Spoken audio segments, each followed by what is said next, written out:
Nous sommes à plus de 10 heures de voiture de Marrakech. Direction le Grand Sud marocain. La route nous emmène au cœur des fabuleux paysages de l'Atlas, dans une région peu touristique.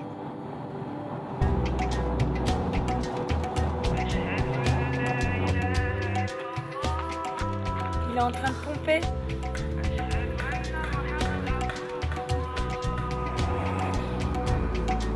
Nous pénétrons maintenant dans le territoire berbère, une région immense et encore isolée. Direction le village d'Aïtkin, un village dont le patrimoine et les traditions ancestrales sont aujourd'hui menacés. Les femmes de la tribu Idao Nadif ont préparé le thé pour leurs invités.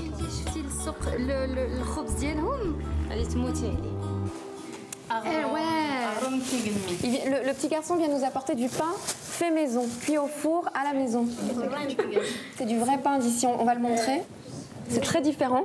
Ça, c'est le pain qu'on achète au souk. Et ça, c'est le pain traditionnel que les femmes font ici. Elles font un trou dans la terre, elles mettent des pierres. Et ça cuit en fait avec la chaleur des pierres. Alors elles veulent me faire essayer leur tenue traditionnelle. Donc elles m'ont apporté la ceinture.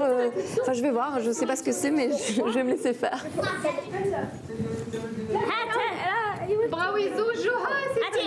Alors, ça c'est la tenue pour le mariage, donc elles veulent me marier. Hein. Donc j'ai déjà la tenue, j'ai pas encore trouvé le mari.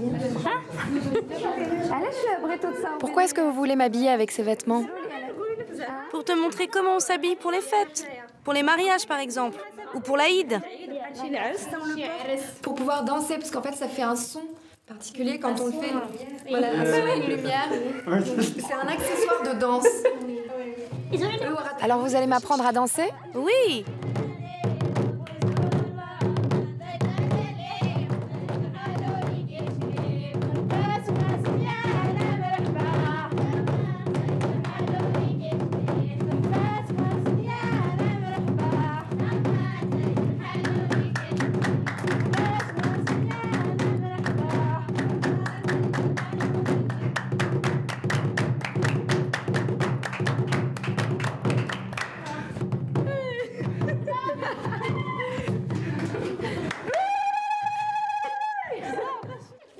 Les femmes nous font découvrir une institution locale, le lieu le plus précieux du village, le grenier collectif. Cet endroit est très important pour vous. Qu'est-ce qu'il signifie?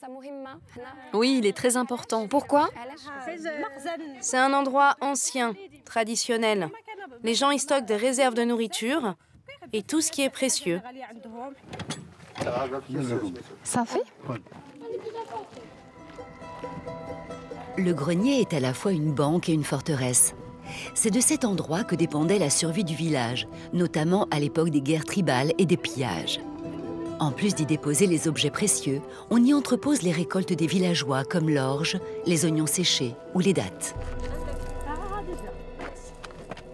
Waouh, c'est impressionnant. Tu prends ce dont tu as besoin et tu l'emmènes avec toi. Et tu l'emmènes avec toi. Et ici, tout est en sécurité et peut rester stocké pendant plusieurs mois. Là dehors, je ne veux pas de petites pierres. J'en veux des grosses.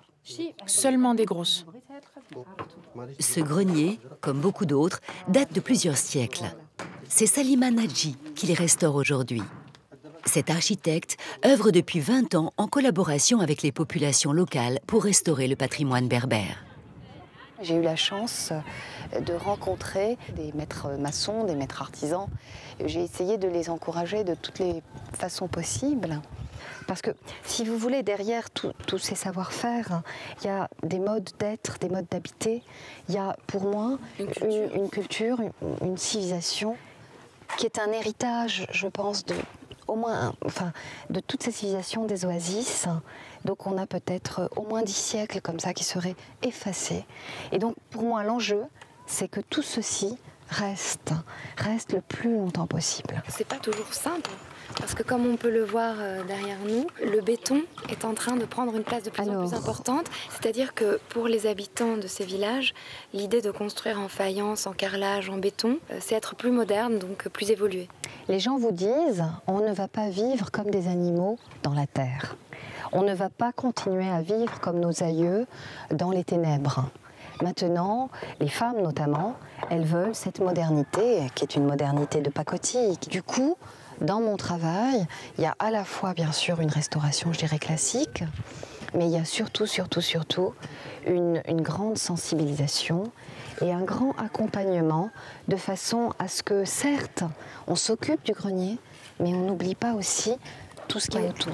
Car si au bout de 5 ans, dans certaines vallées où j'ai pu travailler, les gens sont convaincus aujourd'hui du bien fondé de cette utilisation et n'utilisent plus le ciment, c'est qu'on peut le faire et qu'on doit le faire.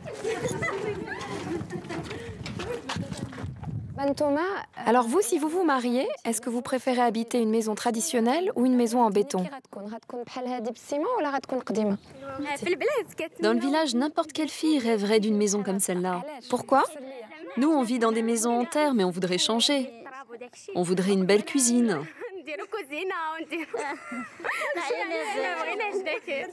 Vous avez l'habitude du ciment, du carrelage, et vous en avez marre. Vous voulez revenir à l'ancien, pour nous, c'est l'inverse. Nous aussi, on veut vivre ce que vous vivez. On est fatigués de cela, on veut changer. Notre maison, on la veut en ville, pas à la campagne. Vous voulez partir de la campagne? Oui, exactement. Mais qu'est-ce qu'il y a de plus à la ville qu'à la campagne? Tout. Tout? Oui. Oui, j'en ai marre. Je vis ici depuis que je suis toute petite. Maintenant, je veux découvrir de nouvelles choses.